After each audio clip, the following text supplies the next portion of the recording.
আছে ভাই, দেন আমি হেল্প করি একটু, যেহেতু আপনার অনেক কষ্ট হচ্ছে। আমার ভাইয়ের অনেক কষ্ট হচ্ছে, তাই আমি একটু হেল্প করতেছি। ঠিক আছে, এই তো এইভাবে সুন্দর করে নামাইতে হয়। ঠিক আছে, তারপরে কি আমি সাইডে নিয়ে যাবো একটা দরজা? হ্যাঁ, নিতে পারো। দেখি ট্রাই করি। এইভাবে ধরতে হয়, ঠিক আছে, এইভাবে ধরে এইভাবে তুলতে হয়। ঠিক আছে হরত ভাই? হ্যাঁ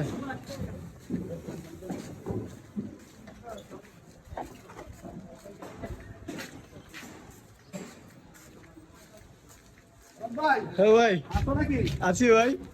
আসতেছি। হ্যাঁ চলে। ঠিক আছে ভাই, ভালো হবে তো ওয়েট ভাই।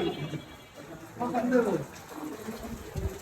হরত ভাই, দরজা তো অনেক ওয়েট। এত ওয়েট না কেন দাও?